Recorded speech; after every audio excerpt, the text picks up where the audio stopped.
All right, lots to talk about tonight regarding some new developments just over the last few hours, and this is big. It started when the feds today shut down Megaupload, the file sharing service that apparently has more than 150 million registered users and 50 million daily visitors. Now it's accused of taking away $500 million from copyright holders. So the founders and employees of Megaupload have been charged by a U.S. grand jury with copyright infringement, and at least 7 of them have already been arrested. Agents have also served at least 20 search warrants across the globe. Now, in response, the largest attack ever by the hacktivist group Anonymous.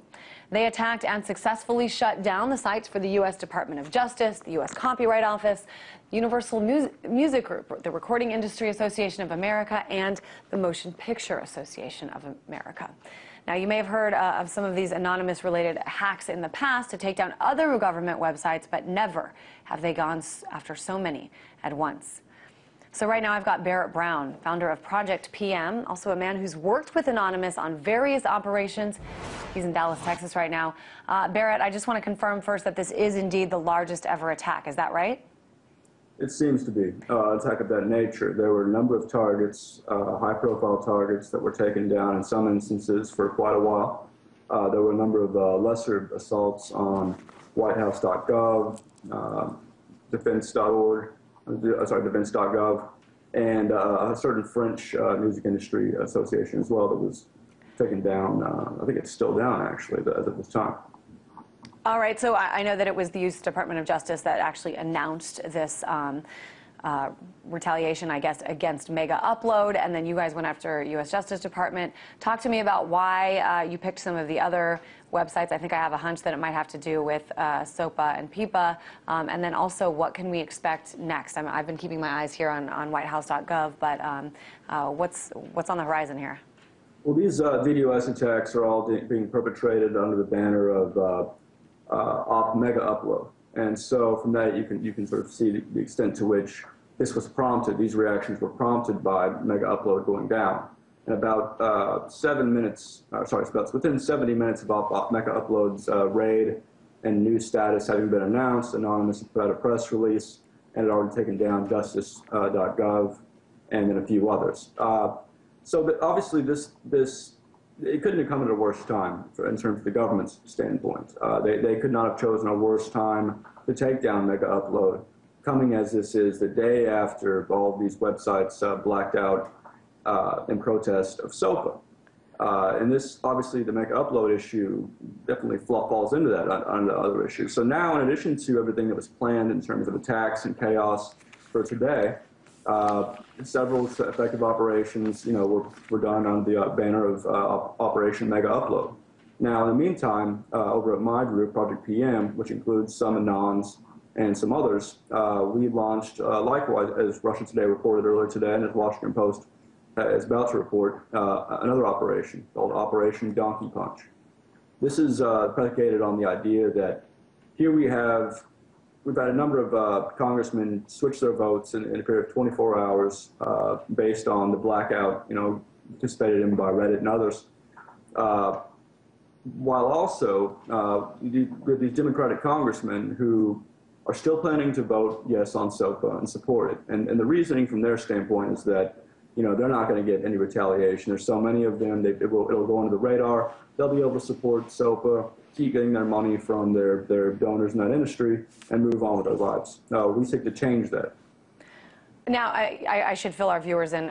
First of all, that's a very interesting name for your operation. I won't say it again. But just for our viewers, I want to fill them in just in case they have been sleeping this week. SOPA and PIPA, the Stop Online Piracy Act proposed in the House, and the Protect IP Act proposed in the Senate.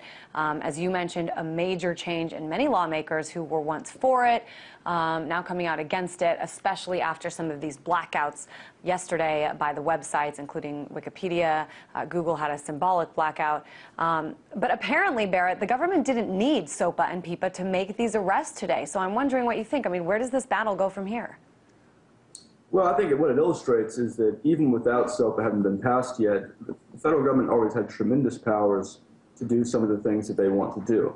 So even without, this is what can occur without SOPA being passed. Imagine what will occur after SOPA is passed, and PIPA and other things of that nature.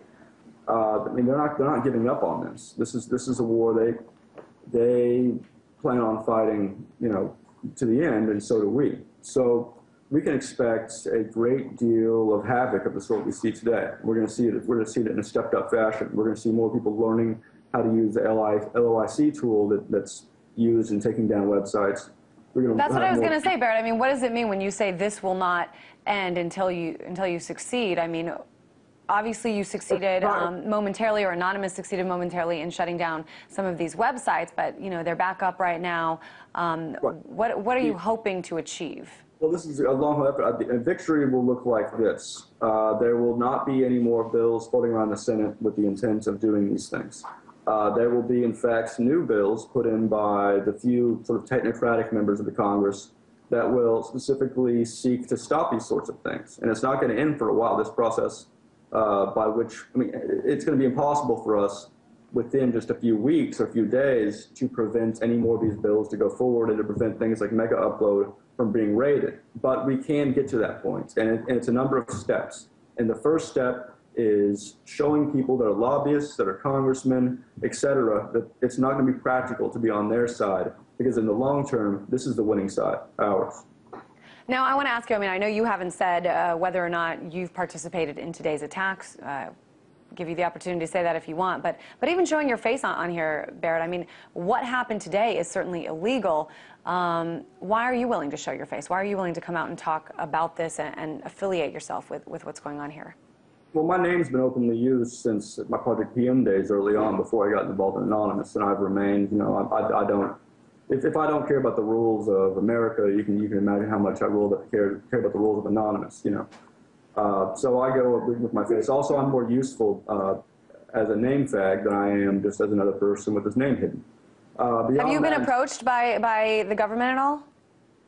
I have approached some of them. Oh, interesting. And they have never come to talk to me. There was a Pentagon investigation that you guys reported on that was in reference to something I had kicked off against them, and they never came and talked to me. No one talks to me. I'm a very lonely person. Interesting. So I guess just finally, you know, Barrett, what should we be watching for here? What should we expect to happen next from the angle of Anonymous? You know, what are they going to do next? I see whitehouse.gov is still up. Do you think that is going to be successfully taken down tonight? If Anonymous is smart at this point, they'll see what's worked in the past few days, because it wasn't just Reddit and all them going down that prompted so many of these this massive switch in people who are supporting SOPA in the Senate and in the House. It was also, you know, just minor grassroots techniques. And as we go forward, we're going to keep finding out which of these techniques has the most bang for your buck value. And so as we refine our methodology and as we split into small groups that can work together better and more efficiently, there's going to be so many things going on that it's going to be impossible to assess. All right. We do hope you keep us posted on what's going on.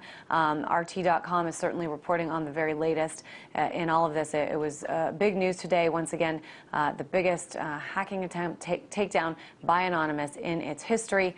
Founder of Project PM, Barrett Brown. Thanks so much.